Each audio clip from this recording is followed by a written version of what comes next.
হ্যাঁ, অ্যাকচুয়ালি তখন একটু কম পড়েছিল মানে একদম অল্প করেছিলাম, তো সেটা একটু টেস্ট করতে গিয়ে বাবাকে লই করতে গিয়ে শেষ হয়ে গেছিলো, তাই আবার একটু চিকেন নিয়ে নিলাম অ্যান্ড এবার অল্পই নিলাম, আর মা বেশি নিলে গালাগাল করবে। এটা চিলি চিকেনের জন্য রেখেছে। আর কড়াইয়ে তেল বসিয়ে নিয়েছি, তো সেই তেলটা অলরেডি পুড়ে গেছে। আর দিদুন যেহেতু চিকেন খায় না, তাই দিদুনের জন্য এই একটা পটেটো, এটা ছিল অনেকদিন আগে, সায়ন এনেছিল অনেকদিন আগে, তো এইটা দিয়ে দিদুনের জন্য করবো। আগে এটাকে ভেজে নিই, কারণ আমরা খাবো, দিদুন খাবেন, এটা তো হতে পারে না, তো সবাই মিলে আমরা খাবো। অ্যান্ড তো এটা ভেজে নিই। কীভাবে বানাচ্ছি তার জন্য দেখতে হলে কিন্তু ব্লগটা পুরোটা দেখতে হবে, এটাই হলো আসল কথা। এই হলো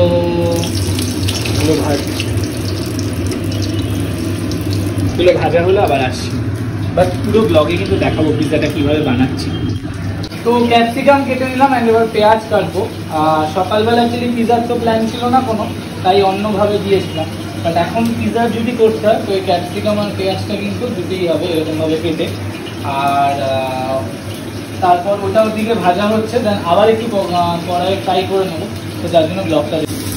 একটা জিনিস মিস করে গেলাম, সেটা হলো শুধুমাত্র পেঁয়াজ বা ক্যাপসিকামই দিইনি, এর সাথে একটু রসুনও দিয়েছি, সেটা মিস করে গেলাম। বাট এই হলো এটার আকারটা, এখনো যদি অনেকটা বাকি আছে, কারণ এরকম টাইপের হবে। তো এই হলো এটার আকার। একটু নুন দেবো হালকা করে, দিলাম রেড চিলি সস। দুপুরে ওটা বাবা টেস্ট করে বলেছিল যে খুব নাকি ঝাল কম হয়েছে, মিষ্টি মিষ্টি হয়েছে, তো তাই এখন একটু বেশি করে দিতে হবে। এই বেশি হবে না, ঝাল হয়ে যাবে। আমি কিন্তু প্রচণ্ড অর্ডিনারিভাবে করছি, জাস্ট হঠাৎ করে, তাই আমার কাছে কোনো পিৎজা সসও নেই বা কিছু নেই, জাস্ট ঘরে যেইটুকু জিনিস আছে সেইটুকু দিয়ে, ঠিক আছে। তো জানি না আলটিমেট কেমন খেতে হবে, এটাই হলো বড় ব্যাপার। এবার সোয়া সসও দেবো একটুখানি, তখন তাই দিয়েছিলাম যাতে কালারটা আসে, তার জন্য সোয়া সসটা দেবো।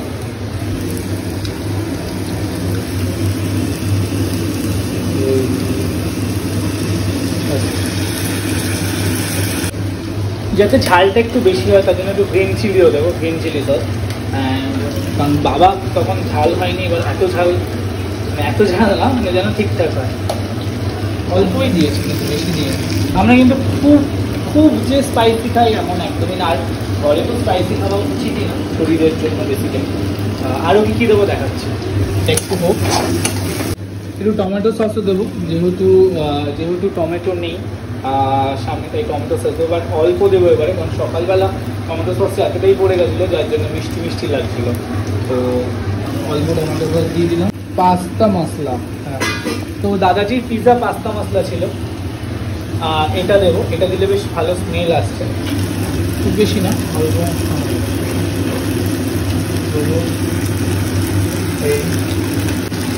অরিগানো,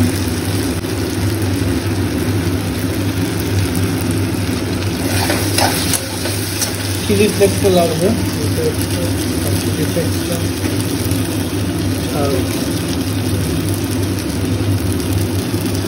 যাই না কেমন ঝাল হবে। তো এই হলো আমার রেডি পিৎজার যে ভিতরে দেওয়ার।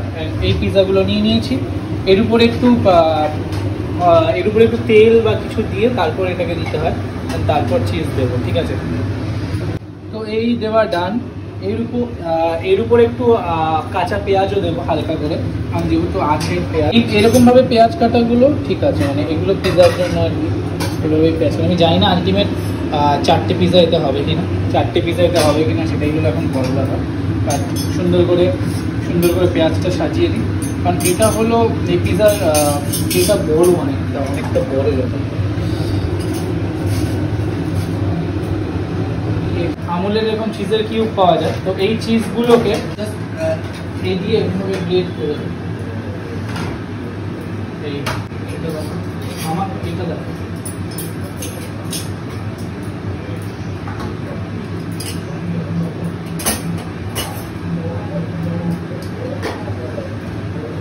তো বাড়িতে বানানো এরকম পিৎজা খেতে কিন্তু মাঝে মাঝে ভালোই লাগে, এবং আমি আগে লকডাউনের সময় প্রচুর বানাতাম এইসব খাবার দাবার, এখন আর ইচ্ছে করে না একদমই এসব বানাতে। বাট আজকে ফাইনালি আবার অনেক বছর পর পিৎজা বানাচ্ছি।